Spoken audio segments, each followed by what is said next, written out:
உறவுகளுக்கு வணக்கம். இது அறம்கோல். நான் உங்களில் ஒருவன். நிவர் இந்த பெயரை கேட்கும் போதே நமக்கு ரொம்ப புதுசா இல்ல. இதனால நாம என்ன நிலைக்கு ஆளாக போறோம், நமக்கெல்லாம் என்ன பாதிப்பு வரும்னே தெரியாம இருந்துகின்னு இருக்கோன்னு தான் இப்போ சொல்லலாம். அதாவது கஜா புயல், தானே புயல், நாடா புயல், இந்த வரிசையில இப்போ புதுசா வந்திருக்கிறது நிவர் புயல். அவங்க அந்த நிவர் புயலை பத்தி தான் இந்த பதிவு. தென்மேற்கு வங்கக்கடலில் நிலை கொண்டிருந்த ஆழ்ந்த காற்றழுத்த தாழ்வு பகுதி வலுவடைந்த காற்றழுத்த தாழ்வு மண்டலமாக மாறி இருக்கிறது. அது மட்டும் இல்லாத ஆழ்ந்த காற்றழுத்த தாழ்வு மண்டலமாக மாறி இருக்கிறது என்று வானிலை ஆய்வு மையம் கூறியிருக்கிறாங்க. புயல் வலுவடைந்து தீவிர புயலாக வீசுன்னு சொல்றாங்க. அது மட்டும் இல்லாம மகாபலிபுரம், காரைக்கால் இதற்கு இடையே பாண்டிச்சேரியில கரையை கடக்கிறதா வானிலை ஆய்வு மையம் தெரிவிச்சிருக்காங்க. இந்த புயல் கரையை கடக்கும் போது 100 கிலோமீட்டர்ல இருந்து 110 கிலோமீட்டர் வரை வீசும் அப்படின்னு சொல்றாங்க. அங்கங்க இடையிடையே 120 கிலோமீட்டர் வேகத்துல வீசும் அப்படின்ட்டு வானிலை ஆய்வு மையம் சொல்றாங்க. எனக்கு என்னமோ ஒரு சந்தேகமாவே இருக்குது. என்னடான்னா, நீங்கெல்லாம் கொரோனா வந்தப்ப யாராவது மதிச்சிங்களாடா?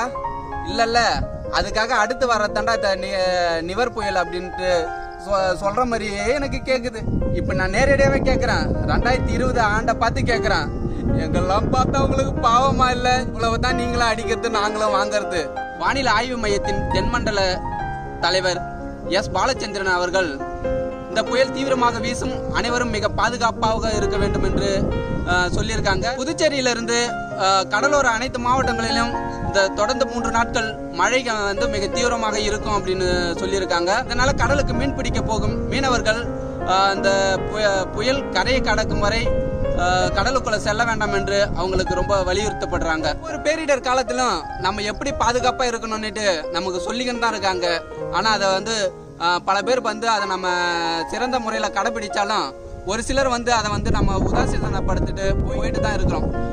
அந்த மாதிரி எதுவும் இல்லாம இந்த ஒரு 3 நாட்கள் அரசு தரப்புல இருந்து நம்ம பாதுகாப்பா இருக்கணும்னு வலியுறுத்துறாங்க. அது மட்டும் இல்லாம அறம்கோல் வலைவலி மூலமாகவும் நீங்க பாதுகாப்பா இருக்கணும் அப்படின்ட்டு வேண்டி விரும்பி கேட்டுக்கொள்கிறேன். அது மட்டும் இல்லாம இன்னொரு 2 மாசம், இது மாசம் பாதி போயிடுச்சு, இன்னும் ஒரே ஒரு மாசம், அடுத்த மாதம் இதை மட்டும் கொஞ்சம் பாதுகாப்பா நம்ம கடந்து போயிட்டா 21ஆம் ஆண்டாவது நமக்கு ஒரு சிறந்த ஆண்டா அமையட்டும் அப்படின்னு சொல்லி இந்த பதிவு பிடித்திருந்தா தயவு செஞ்சு லைக் பண்ணுங்க. இந்த பதிவை உங்க நண்பர்களுக்கு அனுப்பி அவங்களையும் கொஞ்சம் பாதுகாப்பா இருக்கணும் அப்படின்ட்டு கேட்டுக்கோங்க. அது மட்டும் இல்லாம நம்ம சேனலை சப்ஸ்கிரைப் பண்ணுங்க. நன்றி, வணக்கம்.